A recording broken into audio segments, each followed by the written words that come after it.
So here we are. Welcome back to All Things Baseball Podcast. I'm your host, John, and Johnny. And here we are. 5 Points Recording Studio in Huntsville, Alabama. Yeah, we're excited to be here. Professional studio, so we get the trappings, and you can see behind us. We do have a business called Meadow Sports and Music. So we don't mention it very often. We're doing mostly the podcast, but Johnny loves music and has recorded here. I have, yeah. Right, and you're going to record here again. Our producer Justin Miller, who owns 5 Points Recording Studio, we did 2 songs. We released them in 2023, and just is a phenomenal job. And if you're ever in the area or looking to record and do some audio work, feel free to reach out. Like, definitely high quality and just top of notch. Yeah, absolutely. Yeah. Johnny will be recording here again this summer.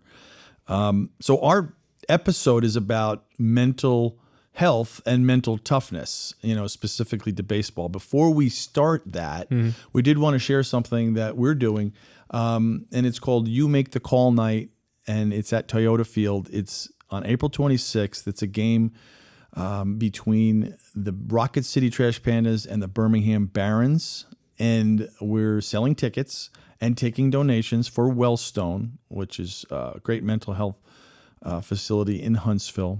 And our money that we're raising specifically is for their pediatric wing, and this is in honor of my cousin Patrick, who met before he passed.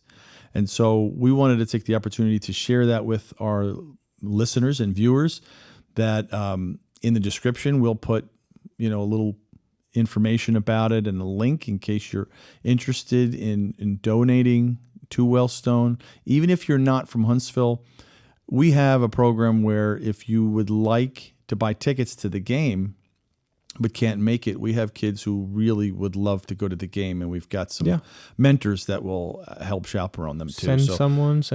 Send a kid, it always helps out. It helps. Absolutely. So you'll see that in the description. But we're here to talk in this episode about mental health and about mental strength and what it takes in the game, in game and practice and training, because baseball it's a failing sport, and it really tests your mental toughness. It does. Your mental ability, yeah. So a little bit background for with us. I played baseball. I'll be 60 this year, and I played baseball in high school and some in college, and then I took a break, started a family with the lovely Leilani.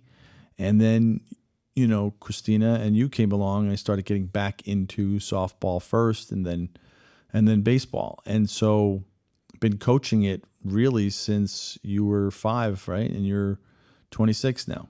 Yeah. Yeah, and I've been coaching the last few years. I don't know how much we've actually shared about our personal lives, but I started playing baseball since I was 5 up through until a little bit of college as well, and went to school and finished school and graduated, worked, and I'm still working, and got back into coaching with you in the last couple of years, and your buddies and my buddies. We had a great time this year. We didn't have a successful season, so we definitely really had to apply some of the things that we've learned from this podcast and some of the coaches that we have had on the podcast about what it takes to kind of overcome.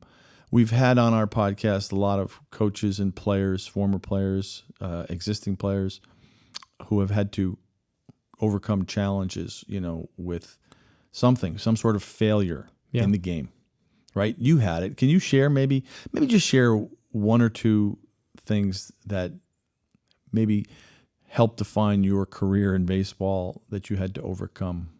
I will, but first, let's listen to some intro music.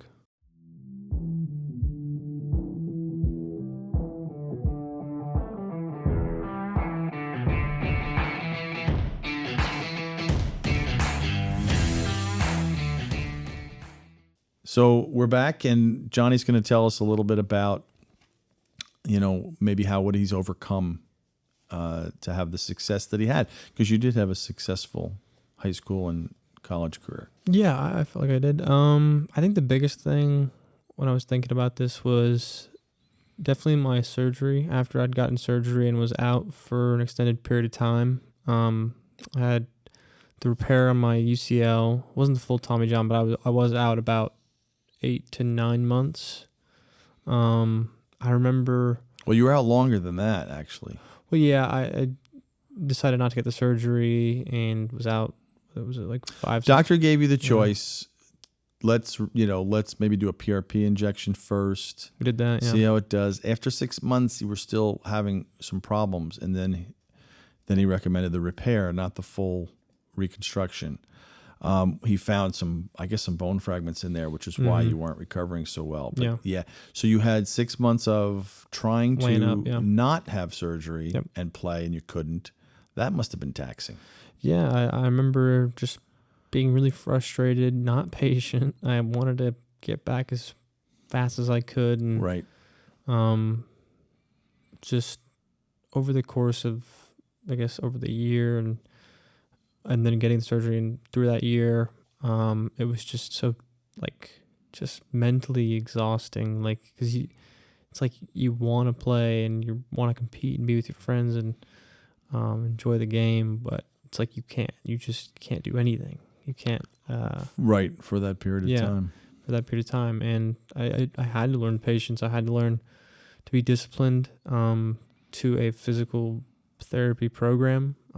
To get back as quick as I could, and that's a great point. Yeah. So discipline, patience, these are things that you had to really, really embrace, and I think that's an important message for the kids. If there are any kids out there listening, but I think it's mostly fathers and coaches and friends of baseball. But I think if you are trying to come back from something, that you have to be patient and you have to have discipline. That's a really important part of recovery and an important part of overcoming, because I do remember, asking you, do you have doubt, fear about coming back? Because I kept trying to encourage you, but you're in your own mind. I'm not there. So what went on there? Yeah, I do remember just being really scared of am I going to be the same player I once was? Confidence. Yeah. What is this going to feel like? Am I going to be in pain all the time and have to deal with not just mental, but physical anguish? How am I going to just ultimately feel like coming back? This is going to be new territory, new uncharted territory. So learning to become a new version, or a version of a ball player that I hadn't quite been yet, maybe. Right. That was something new, and I think having patience, learning patience better, and having more discipline with a program, and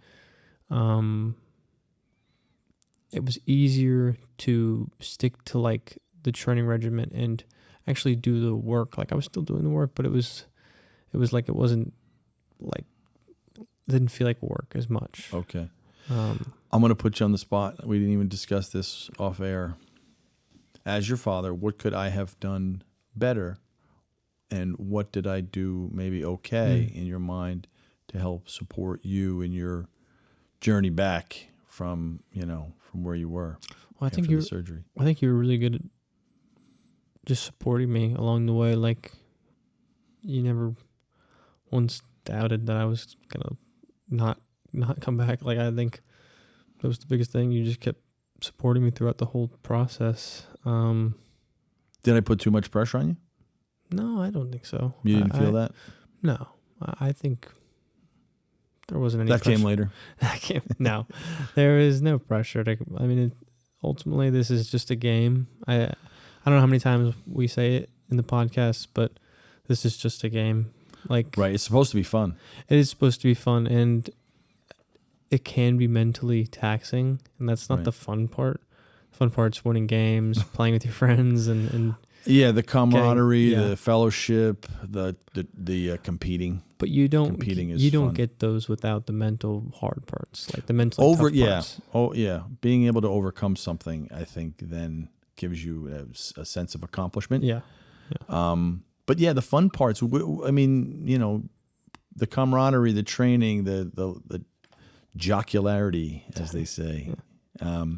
Okay, so that's a little bit. That's a story. You did overcome. You had a great senior year. Your team did well, and then you went off and played college, and for a little while anyway, and had actually a great freshman year. Hit a lot of bombs. Had a few, yeah. Hit a few, 10, 11. Yeah. So for me, I think that, I played so long ago, it's hard to go back into the memory banks, but. What was so hard back then? Like, I mean, nowadays it's, I'll tell you a quick story. My cousin, I played with my cousins. Pat, we mentioned earlier on the podcast about raising money in honor of my cousin Patrick. Well, his brothers I played baseball with. Mark, who's Patrick's twin. I played with Billy, who was 2 years older than me, and I played with Terry, who was a year younger than me. So shout out to the O'Connor brothers. Shout out to the O'Connor brothers. And I played Mickey Mantle when I was 14. It was a 16U team, and my dad coached it. I was pretty good. I peaked at 14. So let me just say that first to the people out there. I'm not, pushing myself as some great player, but I peaked at 14. But I was pretty good. And at 14, I played with the 16-year-olds. But as you would expect, and I was a hothead. Super. We're a hothead? I am a hothead. I was a hothead. I'll always be a hothead. No, I would say that I would say my cousin Billy. I told him this, not too long ago. I said, he really saved me because I played with him and all of his friends who were 16 and I was 14, and I don't think they liked me too much. They liked my dad pretty well as the coach. Everybody liked my dad. But I was, I didn't take a lot of guff, and so I would get into it with a lot of the guys, and so Billy and there was some big guys on the team, and I think Billy probably, not that I would have taken a pounding because right, but there was some guys who wanted to pound. They wanted to piece you. Take me down a peg or two. Okay, and Billy, in his own inimitable way, just kind of, Billy was Mr. Cool, still is, and he just kind of told everybody, hey, that's my cousin, this is my uncle, and everybody just kind of backed off. But it was really hard for me because I could feel it, and it took me a while to kind of get through that. I wanted to prove myself. So that's something that stands out for me, the pressure of being the coach's kid and being, one of the better players, but having to always prove that and things like that. So that's something that stood out for me. And I think that, doing this podcast, we've learned so many stories. We had, Prep Baseball Alabama was on, David and Austin Sharp. And one of the things that struck me is that they talked about players that they've seen so much baseball in Alabama. They talked about players that, if somebody went 0 for 4, they didn't write them off. They wanted to see them in pressure situations. Yeah. They get to see kids over a period of time. And they talked about that on the podcast about how they really got to see who had, strong mental makeup so that, colleges could kind of know that. Yeah. And I think we talked a little bit about it. Like in college, it's a little more stressful, right? And that's really more of a job, more of like a little bit, you gotta perform when you're out. You play every day, basically, and if you don't perform, you don't play.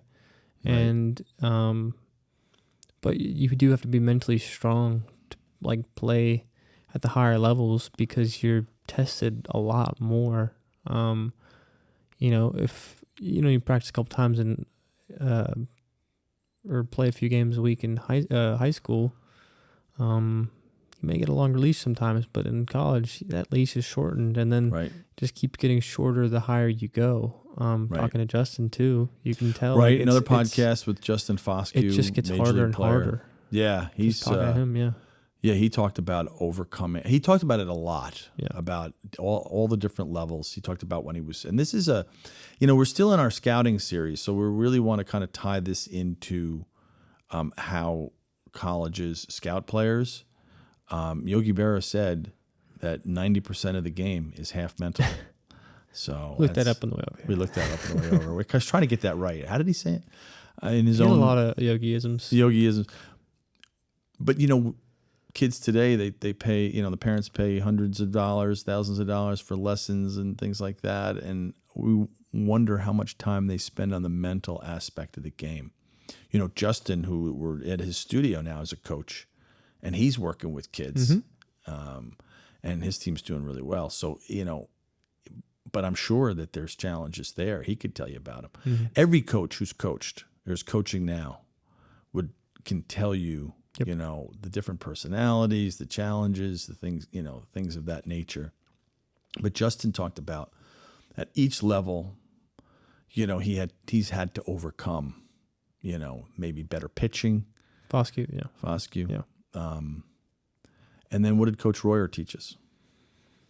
Hearing him UAH coach. Sorry. UAH coach, previous guest. I remember him talking about just going to watch a player and how he carried himself on the field, like just being like an absolute gamer and like never stop hustling. And hustling, I think some people, I remember, like I loved to play like as hard as I could. I think that was just the most fun. Like you're just out there and you can be an animal and you can show off a little bit. Sure. Like you can just, just play as hard as you can. And I think it's cool that he mentioned that he liked guys that, maybe were a little more of the underdog and they Right. just went 110%. Like it didn't matter what was going, like no play was going on and they were just hustling on and off the field. We love it, right? Yeah. We had some kids on our team that hustled a lot. We had some kids that maybe, I don't know, it just wasn't that's instilled what in them. matters. Yeah. Yeah, I think it matters a lot. Coach Royer said that he was scouting a player, and this one kid would run on the field full sprint to the outfield, and then after the third out, he'd run off the field full sprint. If he walked, full sprint, and then and then coach asked his high school coach, does he do this all the time? He's like, absolutely, Yeah. Mm-hmm. and he signed him. And he said he was a major influence on his team, the energy of the team, because people just feed off of it. You could, you could make fun of it. Right, like it may not be cool, but like it's not supposed to be cool. Like it doesn't have to be cool. Right. That's kind of another test. Like what your teammates think of you, like it's hard, Like if they think you're kind of lame and they think you're like kind of nerdy for being just Right. all out hustler, like let them think that. But also they're your teammates, so they should be supporting you. They should be. It's like it's hard because you hope it rubs off like that they play harder too, but also it just depends around the teammates around you. Like how are they built up? Like how are right. they mentally tough in the game? How Definitely. I'm smiling because I love the kids who hustle and play hard. Mm-hmm. And I was coaching first, but I normally coach third, and when we're not scoring runs, I usually say, Push hey, it up, yeah. I go, Johnny, you take third, or Campbell or Griffin. Shout out to the other coaches. Mm-hmm. And I won't say who. One of our smaller players got on first base. I'm at first base. He's like, Coach, how many outs? I go 1 out. I go ground ball. Go break up the double play. And he goes, what? I go, I'm just kidding. You can't do that anymore. Old school way, yeah. But he was looking at me like, break up like that. That never occurred to him. They're not going to understand what that means anymore. Right. Yeah. But when I was growing up, that was the first instruction. You're not going Ground to the ball, break bag up anymore. break up the double play. I mean, Yeah, seriously. at that time, you were taught to break up the double play. Again, I'm not telling anybody that. Your dad said sharpen the spikes. That's another story. Yeah, I'll tell it real coffee. quick since you brought it up. Right. My college roommate came home to New Jersey. I went to school in Connecticut, Fairfield University, Go Stags. And Brian came to visit. And my dad had as you know, your grandfather had a very dry sense of humor. And he was a great baseball coach. And Brian was talking to my dad about, baseball. And he said, well, how did you coach? He goes, Brian, he said, we played hard. He goes, we would sharpen our spikes before every game. So when we went in to break it for double play, we would draw some blood. And he said it totally deadpan. Yeah. Like, and Brian had never met Dad before, Yeah. you know? Yeah. So he looks at me like, is your dad serious? And, you know, like, what am I supposed to think? And I just said, he's just kidding you, Brian. And my dad just kind of smiled and walked off. But that's my dad. But he did teach us to play the game hard. You know, I think that's important, to learn how to play the game mentally, you know, hard, play the game at full speed, you know, but there are other things involved with mental toughness, like composure, right? Confidence, handling pressure. How do you react? How do you handle yourself with a coach who may not believe in you or may not think you're as good as you think you are? We talked a little bit about that earlier on the way here. Wow. Yeah. You know what? I'm glad you mentioned that. Tell me more about that. Your thoughts on that. Coach doesn't believe in you. You don't have to name names, but think about a time when that has happened to you, maybe after your injury. But tell me about how you overcome instances, that. Yeah. I think there maybe were times in my career for sure where I didn't think I was the ball player I thought I could be or that I wanted to be. And hearing things like a coach might say might deter you. And it definitely deterred me at some points, but it didn't ultimately. Is that a Southern thing, deter? Or deter? Deter. Sorry. Deter. All right, sorry. I didn't mean to interrupt. Go ahead. It's fine. No, I think that if I wasn't maybe as mentally tough, I think I would have probably crumbled. I think I would have probably just thrown it in and probably found a way to stay out of the limelight, or maybe not hustle as much and just be the ball player I wasn't. Okay. But I had to figure out a way to prove to not only him but myself that I was. It didn't really matter what anybody else thought, or like even a coach thought of me or was thinking about my play. I only could tell how hard I was hustling and how hard I was playing, even if I was succeeding or failing. And I think that is the harder part. Is right. Like if I'm failing so often, like, is there a solution I can find, or am I just gonna keep failing and am I gonna feel worse? You know? Sure. Like, can you talk a little bit about just like riding that fine line between I'm failing, but I almost can feel success is coming? Can you just kind of explain how that looks like what the mindset or mental makeup is? Sure. Well, you know, and you know this because you're coaching now. You mentioned about players who maybe a coach doesn't believe in them. You really, as a coach, you never want a player to ever feel like you don't believe in them. Right. So, you know, for your coaches out there, that's a no-no. You do not want the player, even if you're doubting the player, you don't want them to feel that doubt. You don't want to say anything. Just why? You want them to play better. Why feed into them? Now, you can challenge them. That's different. You want to challenge a player? Every coach should have in his arsenal of coaching, you know, how they coach is to challenge players. But to your point and what you're asking, I think that it's really important that you understand that these kids feed off of you. These kids, they're hanging on you, even though they shouldn't necessarily. And you know this. We talk about this to the kids. It's like, hey, prove me wrong. If I don't have you at the top of the lineup, get on base. You know, walk, take a hit by pitch, get a single, double, whatever. Get on base. I'll move you up. Like, don't take what I do. If I don't pitch you and you think you're a better pitcher than somebody that I'm pitching more, when you do get in there, pitch well. Like, train, work when we're not having practice. Do those things, because I love to be proven wrong. I love when a kid has just said, like, I'm going to show you.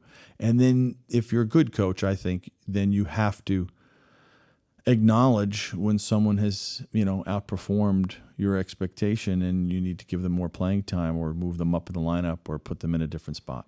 So I think that's important from a coaching standpoint. You know, because confidence is really, how do you build confidence?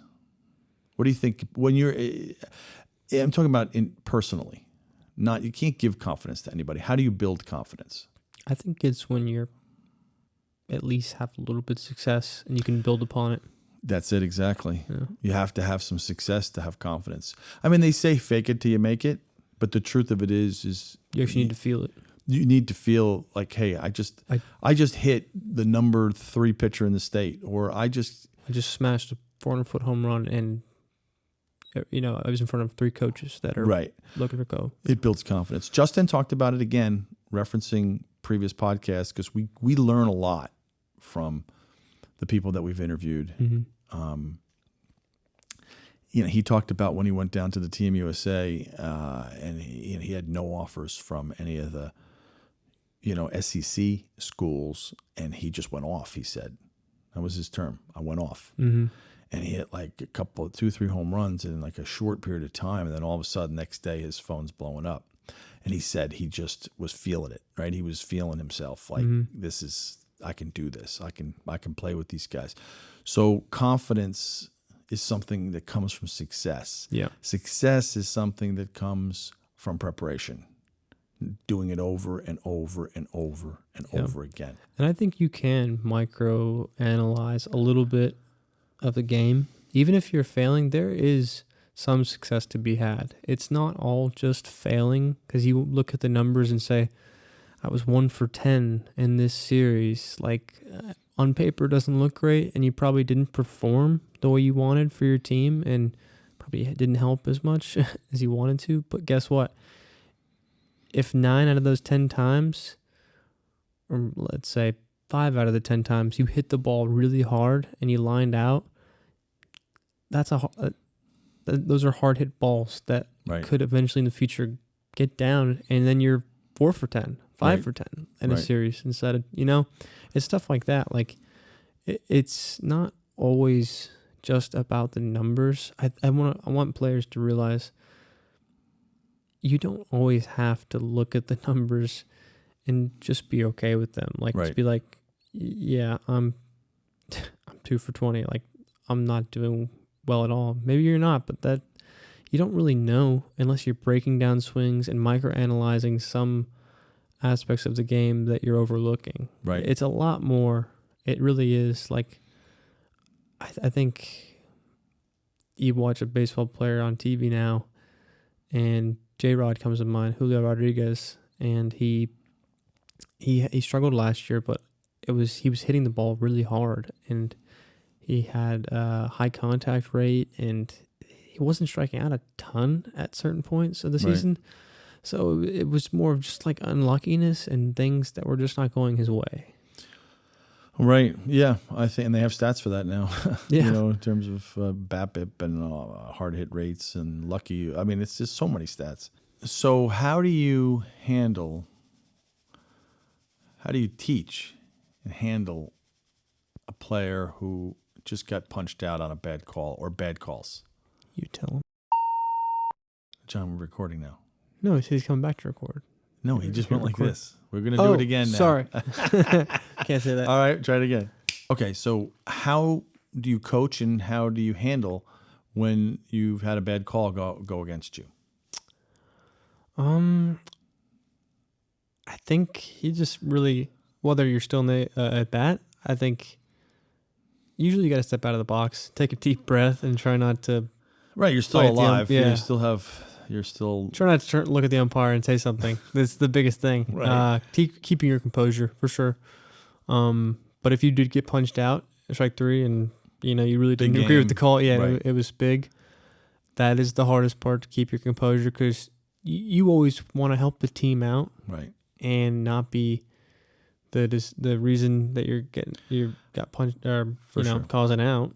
I always tell the kids, like, I love the fact that you care. Like, that's great. But you have to channel that frustration, because we need you still, unless it's the last out of the game. But yeah, if you get booted out of the game, it does us no good. It does us no good. And so getting them prepared mentally for the next play, the next pitch, or whatever it is that they have to get prepared for.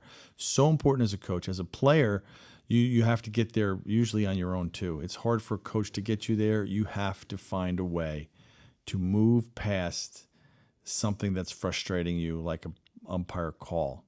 To me, if you can do that, if you can learn that over time, I don't know why everybody thinks that life is fair. It's not. It's certainly not in baseball.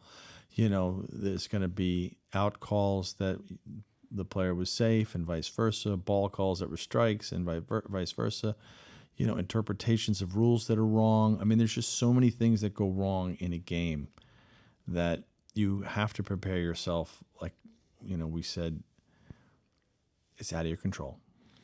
Yeah. I mean, truth of the matter is we're never going to get the calls we want in tight situations.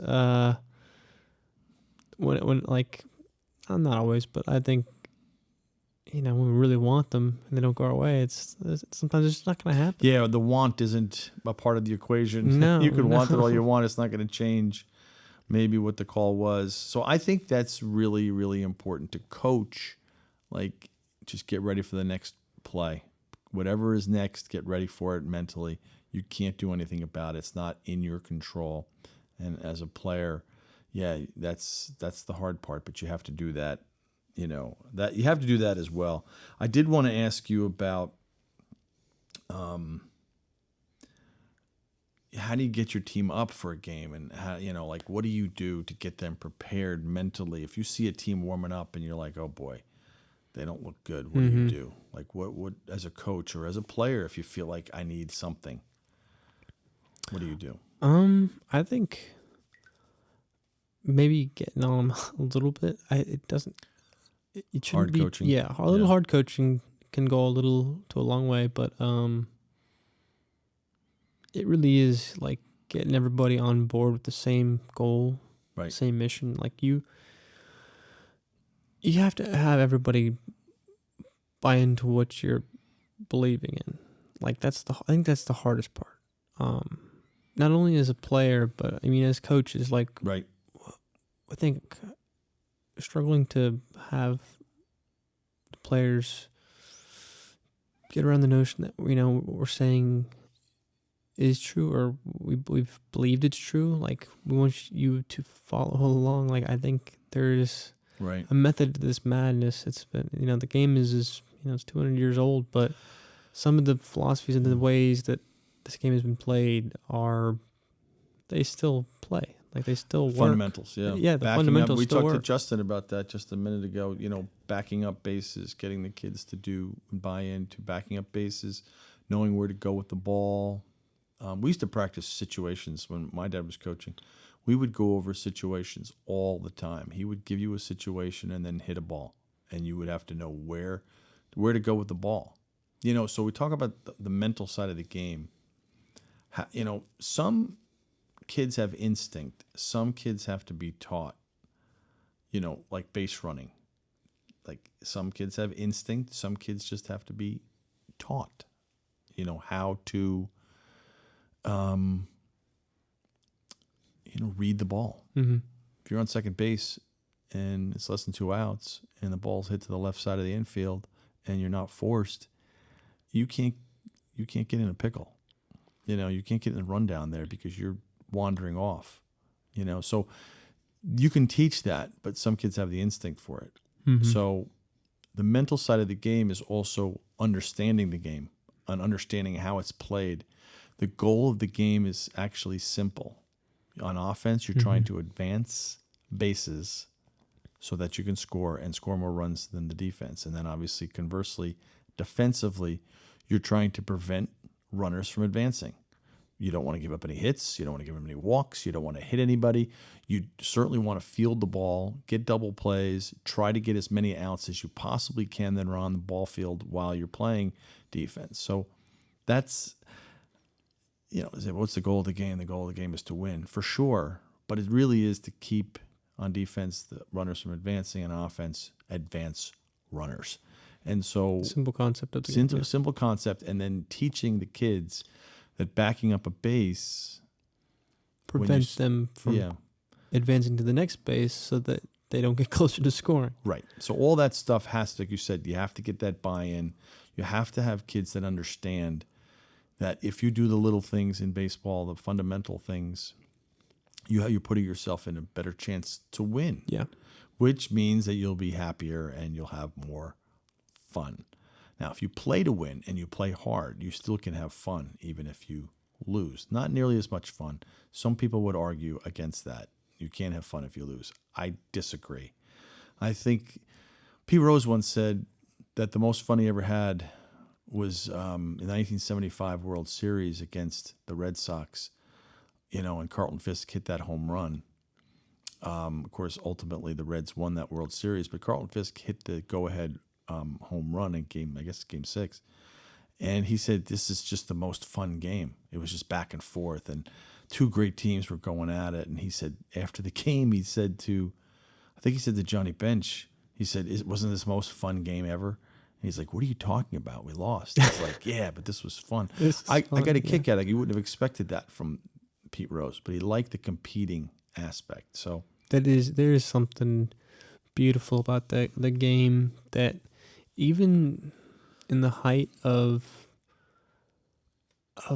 back and forth and intense rivalry or like an intense matchup, that level of competition, it just seems elevated. It's like, okay, like this is my best against your best, and we're just gonna see who comes out on top. It's like a war. Like it's like the Trojans. Like it's right. It's just, you want to win, and it's just me versus you. Yeah. Yep. That's to me. That's why baseball can be boring to watch, like the regular season, and you're watching, two lousy teams. You get to the like watching paint dry, right? Right. You get to the postseason, you're hanging on every pitch. Especially if you're at the ball game, it's electric. Yeah. It's electric. You can feel it. You can feel it. See it. Yeah. When I was at those Yankees Red Sox games in New York City, you could feel everybody's hanging on every pitch. So I love that aspect. Before we get to maybe the role of parents and coaches in terms of encouragement, we haven't talked too much about leadership. And so why don't you tell me a little bit about what you think leadership is on on a baseball team, and where everybody can be a leader? Yeah, I think you do have to be mentally. You have to have some mental strength to be a leader, and I think I was more of a servant leader. I wanted to help lead the guys in the right direction. I don't think I was a good leader for a while. It definitely took me something to learn. I was pretty silly, and I like to play, and we talked about it a little earlier. Like I like to have my fun, but my fun always kind of became a little like, all right, I gotta dial this back down. Like right. The game is serious when it needs to be, and those are the times like you want to cut up or you want to do this and that, and it took me a while to learn that, like, if I'm going to become a servant leader, that's the best way I can be a leader is by showing by example. Like I'm not going to talk your ear off and get rallied guys behind me by, You're not General Patton giving a speech about storming. No. Yeah, servant leaders are the best leaders. Lead by example. Show what it's done. Show how it's done. Right. Serve the people that you. Right. Yeah. I think that's a good way to put it. I think that's great. But there are different types of leaders. There are rah-rah leaders. There are people who just get you fired up, and you knock down that wall for them or whatever. Mm-hmm. And then there are the servant leaders. Eli Manning, when I was watching the Giants back in the day, he was very quiet, didn't really say much. When he spoke, people listened. Strategic leaders, guys who just, in sports, you can see things that are going to happen before they happen, like Tom Brady. Right. But everybody can take a leadership role to a certain degree. Yeah. By being a servant leader, by leading by example. Listen, if you are following the right people, then you're also in some ways a leader to the ones that maybe are thinking they're going to stray. I'll give you an example. Billy Martin I know I'm using him as an example as a baseball coach, but one of the things that he said that I thought was really good, and he's an old time Yankees baseball coach.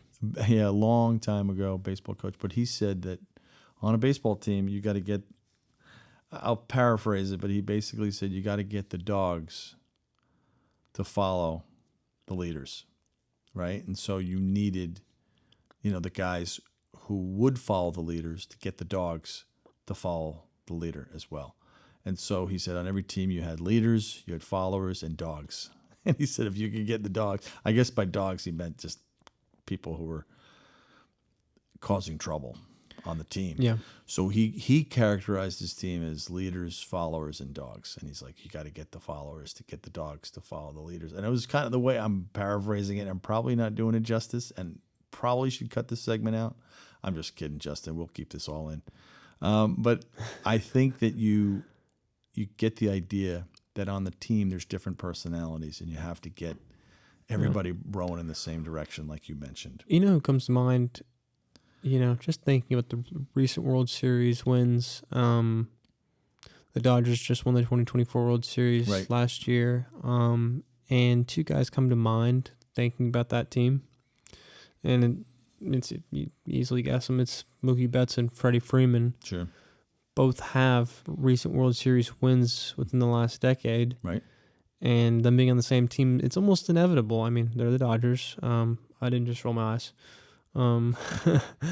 But it is inevitable. These guys are winners. They know how to have guys follow them. Conduct themselves. Yeah, they do the right things on and off the field. They play hard, and they know how to win in tight situations. And those two guys are probably going to help the Dodgers out a lot for years to come. For as long as their bodies hold up, yeah. And as long as their contracts allow them to play at the Dodgers, yeah. For sure. All right, let's talk quickly about the role of parents, because anybody who's listening that is a parent or is a coach and is dealing with parents, tell me what you think the role of parents are to help their kids be more resilient and mentally tough to prepare themselves. One word what comes to mind is support. Support. Okay. How can a parent be supportive of their young son or daughter to play at their highest level? Is just being supportive. Just support them throughout the season when they're struggling, when they're succeeding, and you can support them in constructive ways, by not yelling at them, but by also just giving them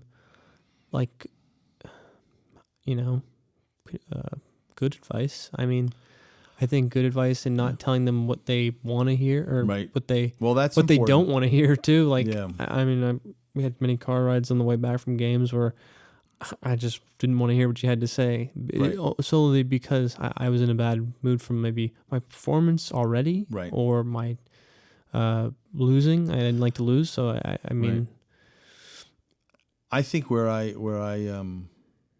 it took me a long time to learn was I wouldn't wait a beat. I wouldn't wait time. You need to give it time.